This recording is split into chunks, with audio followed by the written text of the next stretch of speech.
Welcome to Creative Spaces Podcast with Guy Zwick, Chief Creative Officer of Highway 85 Creative. In each episode, we will discuss creative ways to define your space and build your brand. We are here. We're in the studio, Studio 85, and we're excited to record another episode of the Creative Spaces Podcast. I'm one of your co-hosts, Scott Samil, sat across the table from the Guy Zwick himself.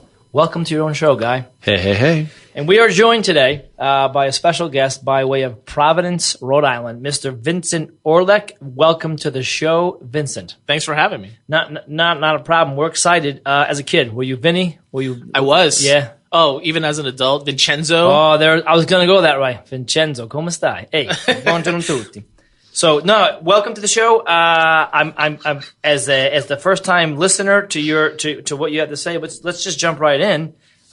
Please tell us a little bit about who you are and what you do, and then we can leverage that into the more of the podcasting part of things. Yeah, the too long didn't read version is I'm president of Social Media Club Phoenix. I work for ASU with the Knowledge Enterprise Development Go Devils. team. That's right, Forkham. And I'm also an active contributor in the Yes PHX, the startup tech small business community here in the Valley. It's not just Phoenix. That's why we say Yes PHX and not Yes Phoenix, because it's inclusive of West, East, the whole Valley, everybody, the whole shebang. There's definitely some overlap with another one of our shows, Copper State Lounge. We'll get into that in a bit. But for today's episode, and Guy, you're sat right next to Vincenzo. Everybody here knows that Highway 85 is a space definer, and a lot of their clients use Highway 85 to help put on really cool and effective and compelling exhibits. And so, part of the reason why you're here is to talk about social media at events specifically. Correct? Yes. So, where it's underutilized. Let's just state that it's underutilized in our industry. Would you agree or disagree with that statement, Vincent? I think it is underutilized in a lot of different ways and for different reasons. There's so much more that can be done at events with social media. We're at the point of seeing a lot of the basics definitely happen. You'll see people check in, or you'll see someone post. Maybe even now there's a lot of Facebook Live or Snapchat, or more so Instagram now, live videos happening from the events. But even at that level, it's maybe a live video that is, hey, here I am sitting with this person and we're doing this live video.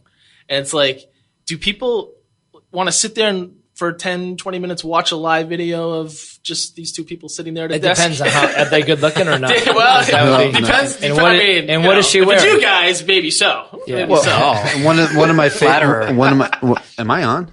Yeah. One of my favorites is you take a picture of your team in front of the booth, and that's the only post for the whole event is they're all there standing there in their pose, and you're like, who's what is this doing? Where's this generating? The realness? Where's the exactly. And see, even something like that. I mean, it's better than doing nothing. Is it though? Agreed. Do you agree with that? Well, but something like that, you could even take that. Say you just had that one picture, that one post. You could turn that into 10. You could turn that into 10 posts. You could highlight each person in the picture. And that's, okay, now you're posting that picture a bunch of times. Maybe you literally are highlighting, turn it black and white, and make each person in color for each successive post, and you profile that person. Right. So people are getting to know your team. There's nothing wrong with personalizing your business to the public and to your potential clients. That's huge. So even if the thing is that I think people are limited. I think companies are limited. They don't have the resources, the bandwidth, the manpower, the bandwidth. At an event, a lot of times a company's going to an event and they're already stretched out because of the event. Right. They're going to the event. They're like, well, we didn't take everybody from the company. Sure. We took a couple people. So now, am I supposed to do all of Talk this at to this the event? person, pass out the chat, get leads. Yeah. I mean, how do you do it all? All right. So, well, go ahead. You dedicate a person or a team. I agree. And it's becoming, some of the ones that are doing it well, medium, small, and large companies, some of the more medium and large are doing it, but they're bringing a a video team and their social media or one social media group. So they're getting film, they're getting photos, they're making posts, and they're doing that all day in conjunction with the sales and marketing team who's got their goals, because you're there to get lead gen and close deals and do things. Right. But you or can hit other metrics. Or hit other metrics. Still, Yeah. I'm with you. Yeah. No. Yeah. But, whatever your goals are. I mean, whatever you determine going in that these are your goals. But number one, even having those goals. How many companies go into it without having the goals? That's again, that's the number You should one have thing. some kind of a kit that allows you to ask clients that. The kind GPS of, kit. you have Yes, it. the goals, planning, and success. No, it all starts there, and I preach this on so many No, and of you these. should, though, 'cause it has no, to be, I know, it has to but be gospel. it starts with planning, right? You set your success criteria, you establish your goals, and you go for them. I think, though, back to what we just said, is dedicating a person. So I think when you're looking at your booth staff, where you're, especially you just say, Joe or Jane is going to work the lead gen reception desk, and because they're the most personable and smiley, and you make these decisions, you should be making a decision these days, to have a dedicated social media So I'm with person you. at the booth working, or the show itself, There should be a person who does just that. So we did it this year. I know you guys. Yeah, when Joe we did a good when job. we were at Exhibitor Live, I had a little table in the back corner of the booth, and I sat at that table all day, recording the podcast that we were recording live from the show, running all of our social media channels, following the hashtags for the show, interacting with other companies. I didn't even get to see the show. I saw what was between our booth and the bathroom, and that's all I saw of the show. Because If you can interact with in some fashion, whatever, let's just say 50, 100 people that are at a 30,000 attendee, SEMA show, and you just get a few of them, and you're going back and forth, and they visit your booth. But the ROI on that is unbelievable compared to just you shaking your head like, what would the ROI be on that? Well, you said you sounded like Trump. Was it tremendous? It was tremendous. It was bigly. It was tremendous. No, bigly winning. It's back to just not being utilized. And, if I was to put a number on it right now, I would say that, 75% of our clients do not use their social media when it comes to trade show events. And then what social media platforms they use, it dwindles to depending on what they do. And so they're on Facebook or they're on LinkedIn or those two, and they don't start to stretch. Let's bring it back to the top thread, which was social media at events. And yes, it's agreed. It's very much underutilized, and they're stretched to begin with. They don't have the person dedicated to do it. And so if you don't have the right people there, you're not going to get the right stuff out of it. But let's just say someone comes to you and they have to go to a trade show, and they've asked you to consult on them and say, help me figure out a playbook for social media at this event. What does that look like? I mean, in a general sense, because without knowing exactly what they're trying to accomplish, let's say.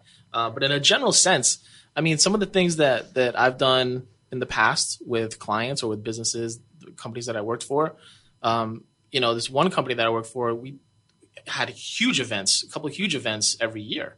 And they would have all these different components. A gala where everyone's dressing up and going to this big dinner, or a big convention piece, or just other things that are huge.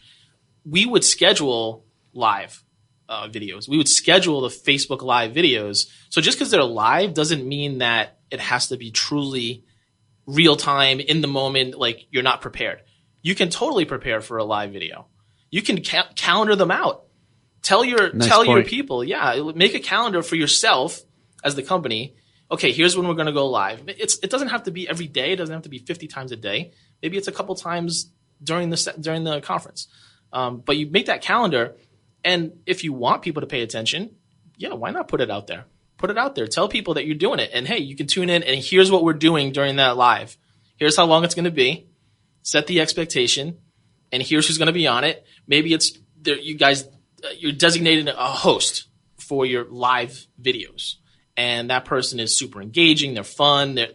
They're hosting the show, and like when you watch, you're gonna get them. They're either gonna be walking around the whole show. They're going to show you what's up. They're going to talk to people, have guests.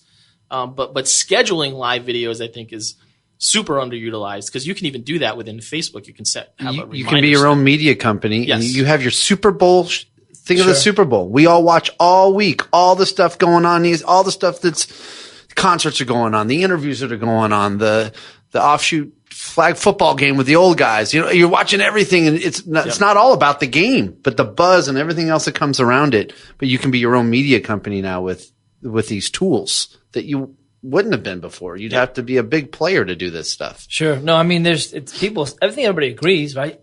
People will agree. Yeah, social media could be important, but I'll play the devil's advocate for a second. I mean, so I go to a show and I have a person dedicated to sort of help do something with this digital channel, right? What if I have a person in place, right, and I have a show? What are 3 things I must do? And you talked about Facebook Live, but without getting to that level of granularity, do you pick a medium and go for that? Do you concentrate on just one? I mean, before you even you should have a plan, right? Before you go about social media. Absolutely. And what does that look like? I mean, and besides, because you jumped into a good answer about Facebook Live, or videoing, but what else is part of that plan? What are the minimum level of things you have to have? Yeah. So going into it, you definitely want to set your strategy and your goals. So, okay, what exactly are the goals with this? Is it lead gen? Is it talking to this amount of people? Is it passing out this amount of collateral? How are you gonna accomplish those things using these social media channels? And then you can determine which channels you want to use, because the channels depend on, your audience. Who's your audience? Well, that's how you're going to determine what channels that you use, along with if you're using them already. You're not probably going to launch a new channel at like an event. Well, let's say this though. It's a good point. Let's say I'm going to a college, university affiliated job fair, right? Mm-hmm. And I'm a vendor that is looking to hire people and promote who I am to these prospective job applicants. Right. What kind of social media? So the target markets are 19, 20, 21-year-old. Instagram, hashtags. You build an app. Honeywell's doing it right now for recruitment at Grace Hopper and 2 other shows. I'm telling you exactly what they're doing. Is that good? Is that bad? Without telling you exactly what they're doing. Right, sure, and they're not the only one. We got GoDaddy going to that same event. Right. And it's about primarily Instagram. Okay. So that's the point. If for these bigger companies right now, I know one's doing a little bit, I shouldn't say too much, but a little bit of Snapchat.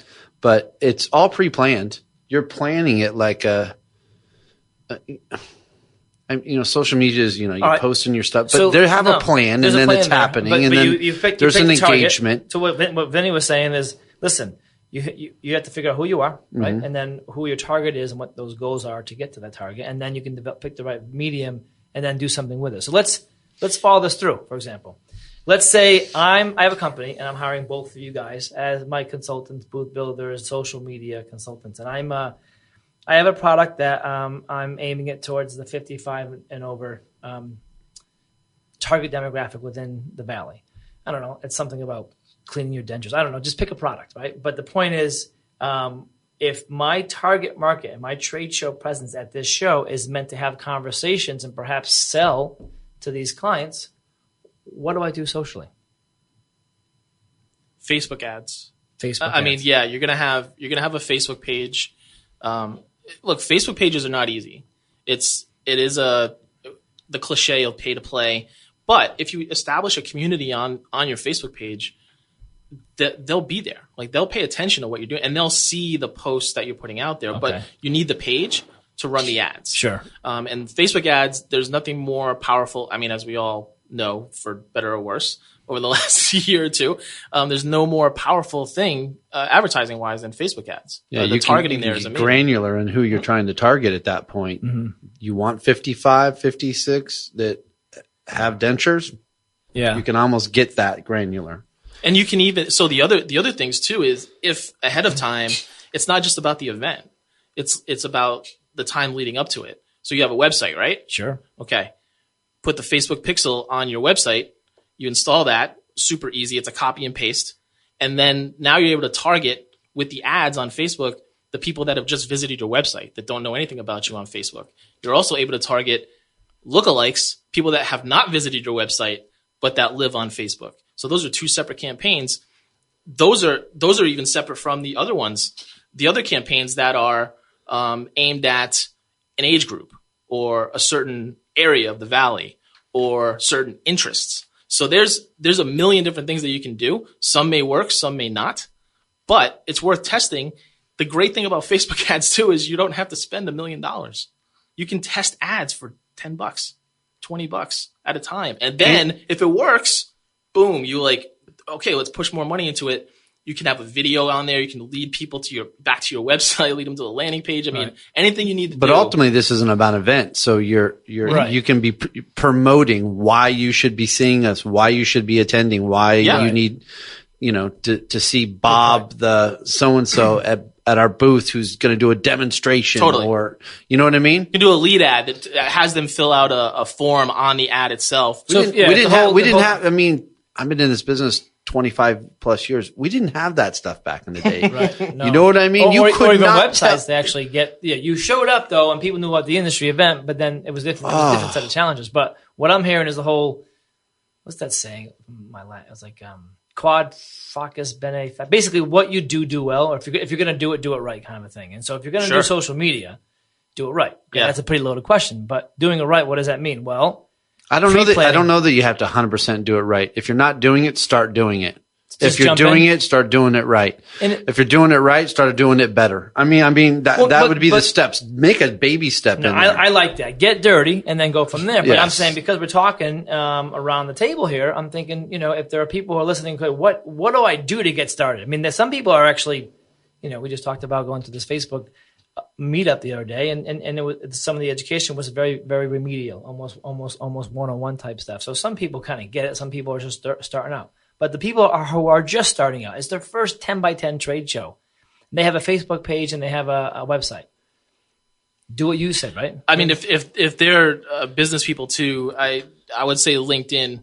They should have a LinkedIn profile. I would say anyone that's a professional of any sort, you should have a completed, filled out, accurate LinkedIn profile with a good picture, like any of your portfolio information on there. Not saying you're an artist, but anything you've written or your company has done, you can highlight on there. Having that presence on LinkedIn is almost like if you don't have that, your credibility is a little shot.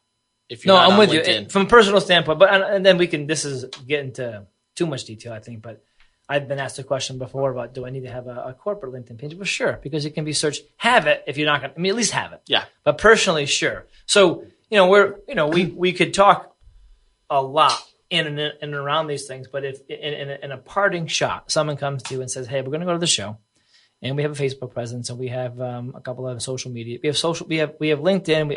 I'm a corporation, right? And I sell to other businesses. I'm on LinkedIn. I'm on Facebook. I'm on Twitter. LinkedIn. I guess I already said that. I'm going to go to the show. We do 5 of these shows a year. We're going to spend about $60,000 at this show. Give me some things I need to be thinking about right now to do social media the right way." So for the company, they want it just like you guys said. You want to have a dedicated person. That's the first thing. Okay. You want to have an ad budget. Again, leading up to the event to promote people, driving people to your place or wherever you are. Booking a meeting to have a conversation. Booking a meeting. Gotcha. Anything that you're trying to get people to do, you need to have that budget set and ads created ahead of time. Right. You can't just kind of go into that willy-nilly. Aside from that, having the presence there, having the presence at the event, and having someone with a T-shirt with your company hashtag on it. Right. Having the signage at your booth with the hashtag. Like, you want to create that presence. Like, someone cannot miss this. Gotcha. They cannot not see this. Oh, they have this hashtag. I'm going to go check out this hashtag, and look at all this content on Twitter or Instagram around this hashtag that I'm interested in this company now. Okay. So there's a fair amount of planning, and then there's a fair amount of making sure the right people are there, and then once you're there, do the right things, and that's tip of the iceberg. And engaging with people, interacting with people in real time as much as you possibly can, answering their questions on social. Oh, I mean via the digital channels. Yeah. Okay. And same question to you, Guy. Would you agree with Vince's answers on 3 or 4 takeaways that I need to have before I go to a show if I'm going to do social media the right way? Yes. Dedicate the team, make a plan. And in closing, from my standpoint, is that it's underutilized. Double down. Whatever you're doing right now, double what you're doing. Do more of it, right? Do more of it. If you're doing nothing, do something. It's the same thing. But I mean, like that, yeah. It's one of those where you're going to regret it when everybody else is doing it. So if you want an advantage right now, put a little bit more emphasis into it. Just start doing it, and then you'll get better as you do it. But eventually, it'll be oversaturated and just be a normal thing. But it's not right now. And it should be, but it's not. Interesting. Beautiful. I mean, it was a quick one, but there you have it. Social media at trade shows again. It's boom. Well, it's not black magic here. There's a lot of thought. Okay, it's a digital channel. Are you going to use it? Should you use it? Yes. Have a person, have a plan, do it, follow up. It seems pretty basic. It seems like we're always telling people to have a plan. Yeah, right. Imagine that. And know your audience, have a plan. Yeah, exactly. Have goals. Have a plan for lunch. But anyway, I think we could leave our listeners with that. And if there's any questions, feel free to jump onto the show and ask them. We'll have a little. Thank you for joining us. Thanks for having me, guys. Thanks a lot. Hey, good to meet you, man. Yeah, thanks so much, Vincent. Two New Englanders in the same table. New This place almost exploded. All those Patriots. Peace out. Noma. Thank you for listening to Creative Spaces Podcast. For more information about Highway 85 Creative, visit us at highway85creative.com.